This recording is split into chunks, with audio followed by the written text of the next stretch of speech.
Australia.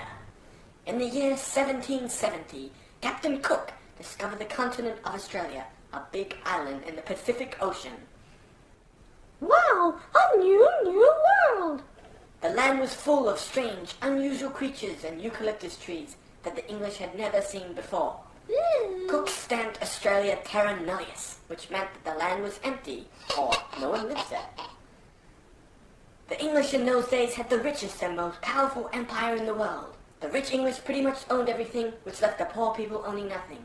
The prisons were jam-packed full because poor people would rather be thieves than die of starvation. These prisoners were called convicts, and now there was a perfect way to deal with them. So on the 13th of May, 1787, the English crammed 759 convicts onto 11 ships to set sail for the uninhabited land of Australia. For months the convicts breathed the foul air of their quarters and felt the great swell of the sea. The first English came ashore to Australia on the 26th of January, 1788, and they soon found the uninhabited land that Cook had found had a strange people uninhabiting it. Hey, brother, thanks for discovering us.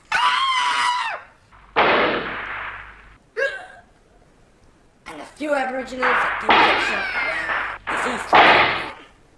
At first, things were pretty damn miserable for the starving convicts and settlers of the new English colony down under, but the English prisons still were bursting with thousands of prisoners, and the English needed a place to dump them. For the next 70 years, over 160,000 convicts were sent to Australia. They were the dregs of British society, and the worst of them were the Irish convicts. The English did all sorts of things to help ruin the Australian environment and to make the place feel more like home.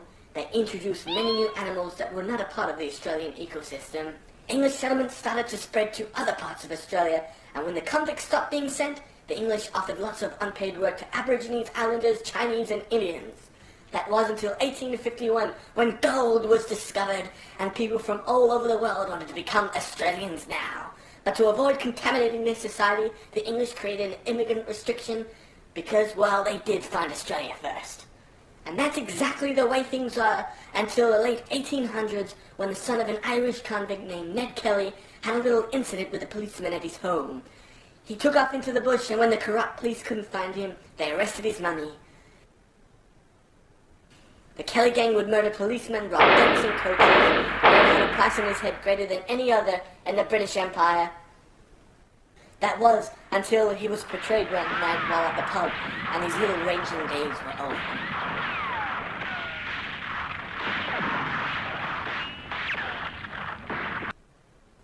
Towards the end of the 19th century, there were painters and writers in Australia who began to see things differently.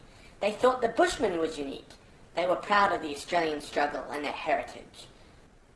And in 1901, the separate colonies of Australia decided to get together and form an Australian Federation. Elections were held and elected its first Prime Minister, the Honourable Edmund Barton. This brings us to World War I, when the Australians realized how much they still loved their mother country, England, and handed over a generation of young men by creating the Anzacs. The Anzacs headed over for some training in Egypt, then off to attack Gallipoli in Turkey, a German ally. Unfortunately, in 1914, the men who ruled Europe were not as clever as the men who made the weapons. But through the struggle of the Anzac soldiers, Australia was forced as its own nation, a nation who lost a generation of young men while the English generals commanded selflessly. A few soldiers returned home bravely to a nation that stood by them, but only for a few years when England was at war again.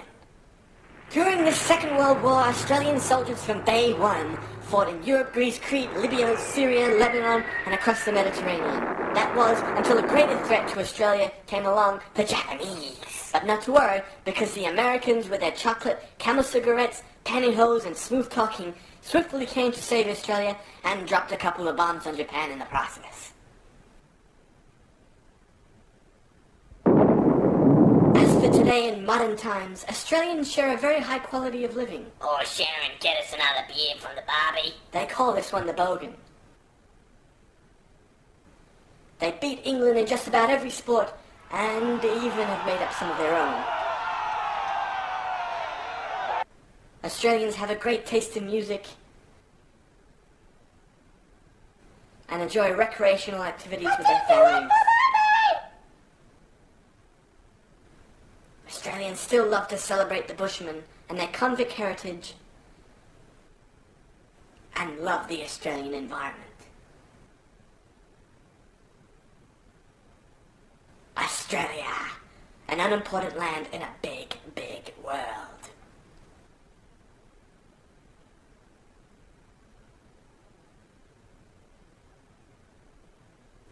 Hey, brother, thanks for discovering us.